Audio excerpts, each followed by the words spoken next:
ಎಲ್ಲರಿಗೂ ಕೂಡ ಬೆಳಗಿನ ಶುಭೋದಯಗಳು. ಆನಂದ್ ಅವರು ಇವತ್ತ ಇಂಜಿನಿಯರ್ ವಿಭಾಗದಲ್ಲಿ ಸೆಲೆಕ್ಟ್ ಆಗಿದ್ದಾರೆ. ಅವರಿಗೂ ಕೂಡ ಅಭಿನಂದನೆಗಳು ಸಲ್ಲಿಸ್ತಾ, ಒಂದು ಸಕ್ಸಸ್ ಅಂದ್ರೆ ಹೆಂಗೆ ಇರ್ತೈತಿ ಜೀವನದಾಗ ಅಂದ್ರೆ, ಈಗ ನೀವು ಒಂದು ಕೋಚಿಂಗ್ ಸೆಂಟ್ರಿಗೆ ಜಾಯ್ನ್ ಆಗಿರ್ತೀರಿ. ಜಾಯ್ನ್ ಆದಾಗ ಏನೋ ಒಂದಿಷ್ಟು ಫೀಸ್ ಕೊಟ್ಟಿರ್ತೀರಿ, ನಾವು ನಿಮ್ಗೆ ಅದಕ್ಕೆ ತಕ್ಕಂಗ ಎಜುಕೇಶನ್ ಕೊಡ್ತೀವಿ. ಆದ್ರೆ ದುಡ್ಡು ಅನ್ನೋದು ಉಳಿಯಲ್ಲ. ಒಂದು ಸಕ್ಸಸ್ ಆದ್ರೆ ನಿಮ್ಮ ಜೀವನ ಇರೋ ತಕ್ಕನೂ ಕೂಡ ಈ ಕೋಚ್ ಅನಿಸ್ತೀರಿ. ದುಡ್ಡು ಅನ್ನೋದು ಇವತ್ತು ಬರುತ್ತಾ, ನಾಳೆ ಹೋಗುತ್ತಾ. ಆದ್ರೆ ದುಡ್ಡು ಶಾಶ್ವತನಾ? ಇವತ್ತು ದುಡ್ಡು ಇರುತ್ತಾ, ನಾಳೆ ಹೋಗುತ್ತಾ ಅಲ್ವಾ? ಅದಕ್ಕೆ ಏನೋ ಒಂದಿಷ್ಟು ಫೀಸ್ ಕೊಟ್ಟಿರ್ತೀರಿ, ನಾವು ಕಲ್ಸಿರ್ತೀವಿ. ಆದ್ರೆ ಒಂದು ಸಲ ಸಕ್ಸಸ್ ಆದ್ರೆ ನೀವೇನಾಗುತ್ತಾ, ನಿಮ್ಮ ಜೀವನ ಇರೋ ತಕ್ಕನೂ ಕೂಡ ನೀವು ಕೋಚಿಂಗ್ ಸೆಂಟರ್ ಬಗ್ಗೆ ಯಾವಾಗ್ಲೂ ನಿಮ್ಗೆ ಎಷ್ಟೇ ಏಜ್ ಆಗ್ಲಿ ಏನೇ ಆಗ್ಲಿ ಎಲ್ಲಿ ಕಲ್ತಿರಪ್ಪ, ಕೋಚಿಂಗ್ ಸೆಂಟರ್ ಬಗ್ಗೆ ಹೆಮ್ಮೆ ಇರ್ತದ. ನಾವು ಇಂಡಿಯನ್ ಆರ್ಮಿ ಕೋಚಿಂಗ್ ಸೆಂಟರ್ ಆಗ ಶಂಕರ್ ಸರ್ ಸಾರಥ್ಯದಲ್ಲಿ ಕಲ್ತೀವಿ ಅಂತಕ್ಕಂಥದ್ದು ಒಂದು ಇರ್ತೈತಿ. ಹಾಗಾಗಿ ನೀವೆಲ್ಲರೂ ಮನೋಭಾವನೆ ಏನಿರ್ಬೇಕಪ್ಪ ಅಂದ್ರೆ, ಬಂದಿರ ಅಂದ ಬಳಕ ಸರಿಯಾದ ಮಾರ್ಗದಲ್ಲಿ ಕಲಿತಕ್ಕಂಥ ಅಭ್ಯಾಸವನ್ನು ಮಾಡ್ಬೇಕು. ಇಲ್ಲಿ ಎಲ್ಲರೂ ಕೂಡ ಒಂದು ಕೃಷಿ ಬ್ಯಾಕ್ ಗ್ರೌಂಡ್ ಇಂದಾನೆ ಬಂದಿರ್ತೀವಿ. ಅಗ್ರಿಕಲ್ಚರಲ್ ಫಾರ್ಮಿಂಗ್ ಇರ್ತೈತೆ ನಮ್ದು ಎಲ್ಲರದು. ನಾವೆಲ್ಲರೂ ಕೂಡ ಏನಿದ್ದು ಶ್ರೀಮಂತರ ಮಕ್ಕಳೆಲ್ಲ ನಾ ಅನ್ಕೋತೀನಿ. ನೀವೆಲ್ಲರೂ ಬಂದವರು ಒಂದು ಮಿಡಲ್ ಕ್ಲಾಸ್ ಫ್ಯಾಮಿಲಿಯಿಂದ ಬಂದಿರ್ತೀರಿ. ಏನಾರ ಒಂದು ಗುರಿ ಕನಸು ಕಟ್ಕೊಂಡು ಈ ಕೋಚಿಂಗ್ ಸೆಂಟ್ರಿಗೆ ಬಂದಿರ್ತೀರಿ. ನಾವೇನಾದ್ರೂ ಒಂದು ಸಕ್ಸಸ್ ಆಗ್ಬೇಕು, ನಾವೇನಾದ್ರೂ ಒಂದು ಮಾಡ್ಬೇಕು ಅಂತ ಹಳ್ಳಿಯಿಂದಾಗ್ಲಿ, ಆಲ್ಮೋಸ್ಟ್ ಹಳ್ಳಿಯವರೇ ಅನ್ಕೋತೀನಿ ಇಲ್ಲೆಲ್ಲರೂ ಬಂದಿರ್ತೀರಲ್ಲ. ಅದಕ್ಕಾಗಿ ನಿಮ್ ಮೈಂಡ್ ಸೆಟ್ ಏನಿರ್ಬೇಕಪ್ಪ ಅಂದ್ರೆ, ಯಾವಾಗ್ಲೂ ಫೋಕಸ್ ಆಗಿರ್ಬೇಕು, ಸ್ಟ್ರಾಂಗ್ ಆಗಿರ್ಬೇಕು. ನಾ ಮಾಡಕ್ ಬಂದಿನಂದ್ರೆ ಅದ್ರ ಕಡೆಗೆ ಮಾತ್ರ ಗಮನ ಇದ್ದಾಗ ಮಾತ್ರ ಸಕ್ಸಸ್ ಸಿಗ್ತೈತಿ. ಸಾಧನೆ ಅನ್ನೋದು ಸಾಧಕನ ಸೊತ್ತೆ ಹೊರತು ಸೋಂಬೇರಿ ಸೊತ್ತಲ್ಲ. ಮನುಷ್ಯನಿಗೆ ಲೇಜಿನೆಸ್ ಅನ್ನೋದು ಬಹಳ ಇಂಪಾರ್ಟೆಂಟ್ ಇರ್ತೈತಿ. ಬರ್ತೈತಿ ಅದು ಲೇಜಿನೆಸ್, ಯಾವಾಗ್ಲೂ ಬರ್ತೈತಿ. ಲೇಜಿನೆಸ್ ಇರ್ಲಾರ್ದೆ ಮನುಷ್ಯ ಇಲ್ಲ. ಮನುಷ್ಯನಲ್ಲಿ ಕೆಲವೊಂದು ಗುಣಗಳು ಇರ್ತಾವ. ಲೇಜಿನೆಸ್ ಅನ್ನ ನೀವು ದಾಟದಾಗ ಮಾತ್ರ ಸಕ್ಸಸ್ ಆಗುತ್ತಾ.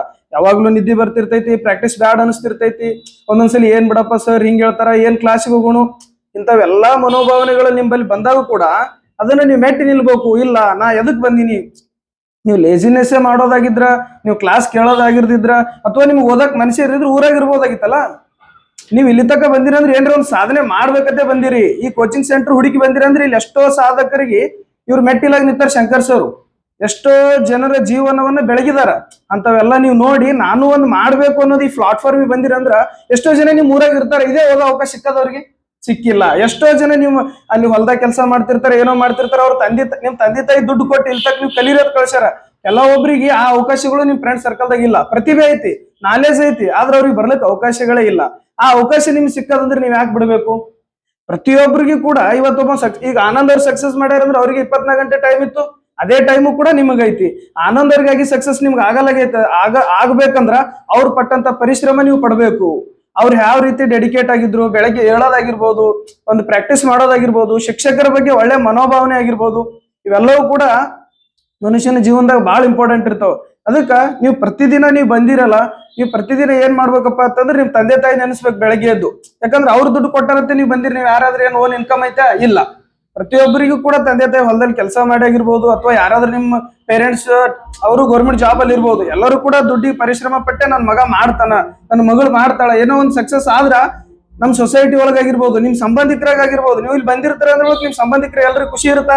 ಇಲ್ಲ. ಕೆಲವೊಬ್ರು ಏನ್ ಅನ್ಕೋತಿರ್ತಾರೆ, ಇವೇನ್ ಮಾಡ್ತಾನ ಬಿಡು, ಸುಮ್ ಓಕೆ ಬಿಜಾಪುರ ಅಂತೇಳಿ ಸುಮ್ ಹರಗಾಡ್ ಬರ್ತಾನವ ಅಂತಿರ್ತಾರ. ಅದಕ್ಕ ನಿಮ್ ತಂದೆ ತಾಯಿಗೆ ಹೆಸರು ತರ್ತಕ್ಕಂತ ನೀವು ಕೆಲಸ ಮಾಡ್ಬೇಕು.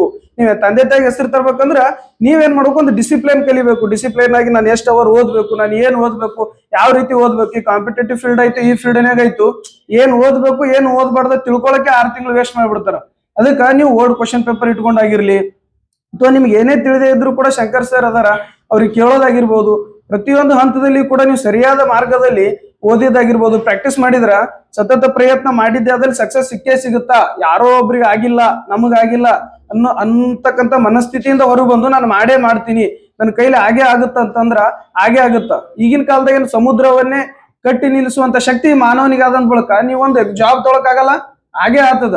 ಆ ಜಾಬ್ ತೊಳತಕ್ಕಂತ ಗಮನ ನಿಮ್ ಮನಸ್ಸಲ್ಲಿ ಯಾವಾಗ್ಲೂ ಇತ್ತು ಅಂದ್ರೆ, ಪರಿಶ್ರಮ, ನಿಜವಾದ ಪರಿಶ್ರಮ ನಿಮ್ಮಲ್ಲಿದ್ರೆ ಆಗುತ್ತಾ.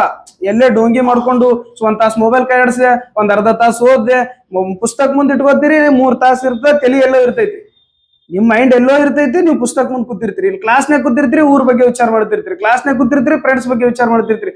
ಹಂಗಿದ್ರೆ ಹಂಗಾಗುತ್ತಾ? ನಿಮ್ಗೆ ಎಲ್ಲರಿಗೂ ನಾವ್ ಈ ಸದ್ಯ ಸಡನ್ಲಿ ಹೊರಗೆ ಕಳ್ಸಿದ್ರ ಒಂದು 300 ರೂಪಾಯಿ ದುಡ್ಕೊಂಬರಪ್ಪ ಅಂತಂದ್ರ, ಎಲ್ಲೇ ನೀವು ಕೆಲ್ಸಕ್ಕೆ ಹೋದ್ರೆ ಎಷ್ಟು ಅವರ್ ಕೆಲಸ ಮಾಡ್ಬೇಕು? ಮಿನಿಮಮ್ 8 ಅವರ್ ಕೆಲಸ ಮಾಡ್ಬೇಕು. 8 ಅವರ್ ನೀವು ಕೆಲಸ ಮಾಡ್ಬೇಕಂದ್ರೆ ಒಂದು ಬೆವರಿನ ಹನಿ ಇಳಿತೈತಿ. ಒಂದು 300 ರೂಪಾಯಿ ತಗೋಬೇಕಂದ್ರೆ ಅಷ್ಟು ಪರಿಶ್ರಮ ಎಕ್ಸ್ಪೆಕ್ಟ್ ಮಾಡ್ತೈತಿ ಯೂನಿವರ್ಸಲ್ ಅಂದ್ರ, ನೀವ್ ಒಂದ್ ಜಾಬ್ ತಗೋಬೇಕಂದ್ರೆ ಎಷ್ಟು ಎಕ್ಸ್ಪೆಕ್ಟ್ ಮಾಡ್ಲಿಕ್ಕಿಲ್ಲ. ಅದು ನೀವು ಅರ್ಥ ಮಾಡ್ಕೋಬೇಕಲ್ಲ. ಒಂದ್ ಜಾಬ್ ಅಂದ್ರೆ ಸುಮ್ನೆ ಬಂದ್ಬಿಡುತ್ತಾ? ನಿಮ್ ತರ ಕಾಂಪಿಟೇಟಿವ್ ಇಡೀ ಇಂಡಿಯಾದಾಗ ಆಗಿರ್ಬೋದು. ಈಗ ಆರ್ಮಿಗೆ ಸಂಬಂಧಪಟ್ಟಾಗ ನಮ್ಮ ಕರ್ನಾಟಕ ರಾಜ್ಯದಲ್ಲಿ ಎಷ್ಟೋ ಲಕ್ಷಾಂತರ ಕೋಟ್ಯಾಂತರ ವಿದ್ಯಾರ್ಥಿಗಳಾರ. ಅವರಲ್ಲಿ ನೀವು ಮುಂದೆ ಬರ್ಬೇಕಂದ್ರ ಹೇಗ? ಈಗ ಎಷ್ಟೋ ಜನ ಇರ್ತಾರೆ, ಈಗ 1,00,000 ಜನ ಫಿಸಿಕಲ್ಗೆ ಬರ್ತಾರ ಅನ್ಕೋರಿ, ಅದ್ರೊಳಗೆ ಒಂದು 50,000 ಜನಕ್ಕೆ ಆಗಲ್ಲ ಅಂದ್ರೂ ಅವರು ಬಂದಿರ್ತಾರೆ. ಅದ್ರಾಗ ನೀವು ಫಸ್ಟ್ ಬರ್ಬೇಕು, ನಿಮ್ದು ಆಗುತ್ತನ ನಿಮ್ಮ ಆತ್ಮಸ್ಥೈರ್ಯ ನಿಮ್ಮಲ್ಲಿ ಇರ್ಬೇಕು, ಆತ್ಮಬಲ ನಿಮ್ಮಲ್ಲಿ ಇರ್ಬೇಕು.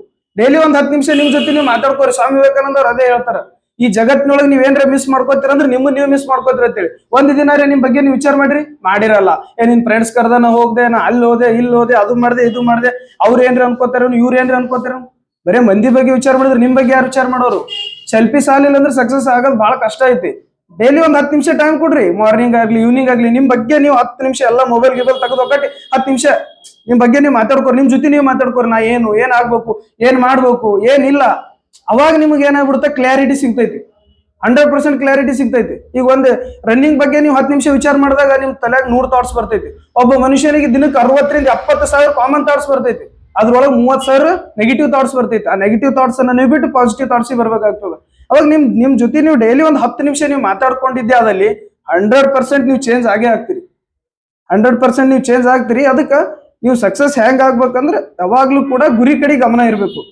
ಡಿಸ್ಟ್ರಾಕ್ಟ್ ತುಂಬಾ ಇರ್ತಾವ, ತುಂಬಾ ಮನಸ್ಸಲ್ಲಿ ಏನಾದ್ರೂ ನೆಗೆಟಿವ್ ಆಲೋಚನೆಗಳು, ನನ್ನ ಕೈಲಿ ಆಗಲ್ಲ, ತುಂಬಾ ಈ ತರ ವಿಚಾರಗಳು ಬಂದಾಗ ಕೂಡ ನನ್ನ ಕೈಲಿ ಆಗುತ್ತ. ಅವ್ರು ಸಕ್ಸಸ್ ಆದವ್ ನೋಡ್ರಿ, ಅವ್ನಿಗೆ ಆಗಾಕತ್ತದ, ನನಗೆ ಯಾಕೆ ಆಗಾಕತ್ತಿಲ್ಲ, ಅವ್ನಿಗೆ ಆಗಾಕತ್ತದ ನನಗೆ ಆಗಾಕತ್ತಿಲ್ಲ ಅಂದ್ರೆ ನಂದೇ ಏನೋ ಸ್ವಲ್ಪ ಮಿಸ್ಟೇಕ್ ಅದ. ಸಜೆಷನ್ ಕೇಳ್ರಿ ಕಡೆಗೆ ಅವ್ನಿಗೆ ಹೋಗಿ, ನೀ ಹಿಂಗಾಗಿದ್ದಿ, ಏನೇನು ನನ್ಗೆ ಯಾಕೋ ಸ್ವಲ್ಪ ಹಾರ್ಡ್ ಆಗಾಕತ್ತೈತಿ, ನಾ ಏನ್ ಮಾಡ್ಬೇಕು ಕೇಳ್ರಿ. ಈಗೇನೈತಿ, ಮೊದಲ್ನಂಗೆ ಏನೂ ಇಲ್ಲ, ಕಾಂಪಿಟೇಟಿವ್ ಐತಿ, ಮೊಬೈಲ್ ಐತಿ, ಎಲ್ಲಾ ರೀತಿ ಯೂಸ್ ಮಾಡ್ಕೊಂಡು ನೀವು ಸಕ್ಸಸ್ ಆಗಕ್ಕೆ 100 ದಾರಿಗಳದಾವ. ಅದ್ರ ಸಲುವಾಗಿ ನೀವು ಯಾವಾಗ್ಲೂ ಏನ್ ಮಾಡ್ಬಿಡ್ಬೇಕಪ್ಪ ಅಂದ್ರೆ, ಮನುಷ್ಯನಿಗೆ ಒಂದು ಸಬ್ ಕಾನ್ಶಿಯಸ್ ಮೈಂಡ್, ಒಂದು ಕಾನ್ಶಿಯಸ್ ಮೈಂಡ್ ಅಂತ ಇರ್ತೈತಿ. ಕಾನ್ಶಿಯಸ್ ಮೈಂಡ್ ನಾವು ಮುಟ್ಟಿದ ತಕ್ಷಣ ಇಲ್ಲಿ ಮುಟ್ಟೈತಿ ನೋಡಿ, ಚೂಟಿದ ತಕ್ಷಣ ಚೂಟೇದ್ ನೋಡಂತ. ಸಬ್ ಕಾನ್ಶಿಯಸ್ ಮೈಂಡಿಗೆ ಏನು ತಿಳಿಯಲ್ಲ. ಸಬ್ ಕಾನ್ಶಿಯಸ್ ಮೈಂಡ್ ನಾವು ಏನ್ ಸ್ಟೋರ್ ಮಾಡ್ತೀವಿ ಅದೇ ಆಗ್ತದ. ನೀವು ಡೈಲಿ ನನ್ ಕೈಲಿ ಆಗಲ್ಲ ಆಗಲ್ಲ ಆಗಲ್ಲ ಆಗಲ್ಲ ಅಂತ ತುಂಬಿದ್ರೆ ಅಂದ್ರೆ ಮೈಂಡ್ ಒಳಗೆ, ಸಬ್ ಕಾನ್ಶಿಯಸ್ ಮೈಂಡ್ ಒಳಗೆ ಅದೇ ಸ್ಟೋರ್ ಆಗಿಬಿಟ್ಟಿರ್ತೈತಿ. ಅದು ನೀವು ಆಮೇಲೆ ನನ್ನ ಕೈಲಿ ಆಗುತ್ತಂದ್ರೆ ಸಬ್ ಕಾನ್ಶಿಯಸ್ ಮೈಂಡ್ ಏನ್ ಹೇಳ್ತಿರ್ತೈತಿ, ನನಗೆ ಆಗಲ್ಲ ಅಂತ ಹೇಳ್ತಿರ್ತೈತಿ. ಇವತ್ ನಡೆದ ಒಂದು ಹ್ಯಾಬಿಟ್ ಅಥವಾ ಒಂದು ಮೈಂಡ್ ಸೆಟ್ ಬೆಳೆಸ್ಕೋಬೇಕಂದ್ರೆ 1 ಡೇ ಸಾಕು. ಇವತ್ತೊಂದು ಮೈಂಡ್ ಸೆಟ್ ನಾ ಹಿಂಗ್ ಇರ್ಬೇಕು, 1 ಡೇದಾಗ ಆಗ್ತೀರಿ. ನೀವು ಹ್ಯಾಬಿಟ್ ಆಗ್ಬೇಕಂದ್ರೆ 21 ದಿನ ಬೇಕು ಸೈಕಾಲಜಿ ಪ್ರಕಾರ. ನಿಮ್ಮ ಸಬ್ ಕಾನ್ಶಿಯಸ್ ಮೈಂಡ್ ನೀವು ತುಂಬ್ರಿ, ನನ್ನ ಕೈಲಿ ಆಗುತ್ತಾ.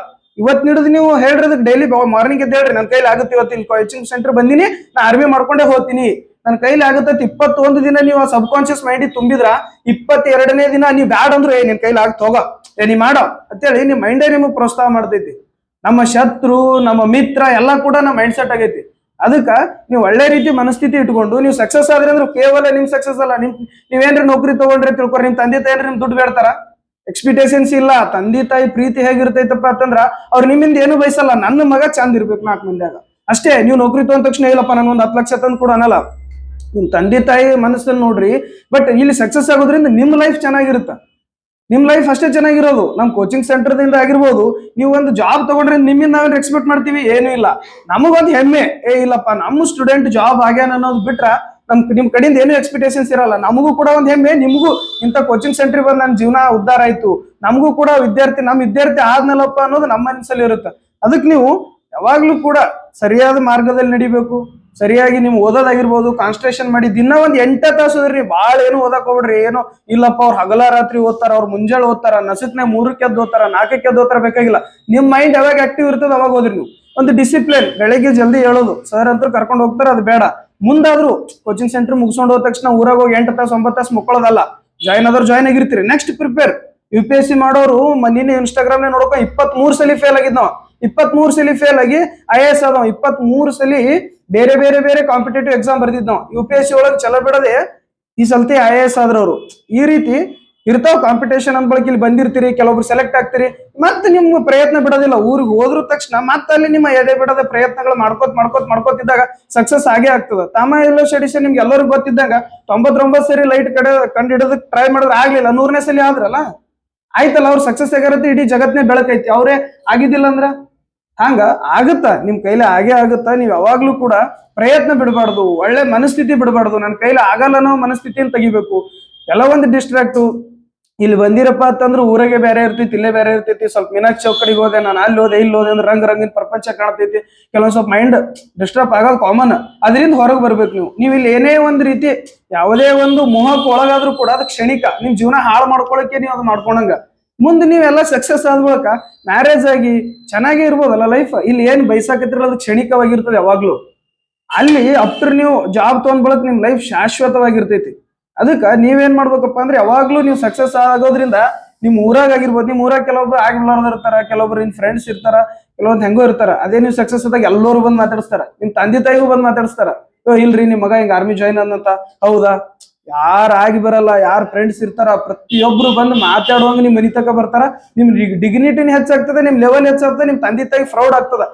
ನಿಮ್ ತಂದೆ ತಾಯಿ ಪ್ರೌಡ್ ಆಯ್ತಲ್ಲ, ಅದೇ ನೀವು ಸಕ್ಸಸ್. ನಿಮ್ ಸಕ್ಸಸ್ ಅದೇ. ಅವ್ರೇನ್ ದುಡ್ಡು ಬೇಡಲ್ಲ, ಏನು ಬೇಡಲ್ಲ, ನಮ್ಮ ಮಗ ಆದ್ನಲ್ಲಪ್ಪ ಚಂದ ಇರ್ತಾನಲ್ಲ ಅಂತಕ್ಕಂಥದ್ದು ಅವ್ರು ಮನೋಭಾವನೆ ಆಗ್ತದ. ಅದಕ್ಕ ಇಲ್ಲಿ ಬಂದಿರಂದ್ ಬಳಕ ಸರಿಯಾದ ಮಾರ್ಗದಾಗ ಓದೋದಾಗಿರ್ಬೋದು, ಪ್ರಾಕ್ಟೀಸ್ ಮಾಡೋದಾಗಿರ್ಬೋದು, ನಿಮ್ಗೆ ಏನೇ ಡೌಟ್ಸ್ ಇದ್ರು ಕೂಡ ಶಂಕರ್ ಸರ್ ಕೇಳ್ರಿ, ಮಾಡ್ರಿ. ಒಟ್ ಓದೋದ್ ಮಾತ್ರ ಬಿಡ್ಬೇಡ್ರಿ, ಸರಿಯಾಗಿರ್ರಿ. ಈ ನಮ್ ಕೋಚಿಂಗ್ ಸೆಂಟರ್ ಇಂದ ಏನೇ ನಿಮಗ ಒದಗಿಸ್ಕೊಡ್ಬೇಕು ಪ್ರತಿಯೊಂದನ್ನು ಕೂಡ ಒದಗಿಸ್ಕೊಡ್ತಾರ. ಸರಿಯಾದ ಮಾರ್ಗದಾಗ ನಡೆದು ಸರಿಯಾಗಿ ನೀವು ಓದಿದ್ರೆ ನಿಮ್ ಸಕ್ಸಸ್ ಆಗೇ ಆಗ್ತದ ಅಂತೇಳಿ ನಾ 2 ಮಾತು ಮುಗಿಸ್ತೀನಿ.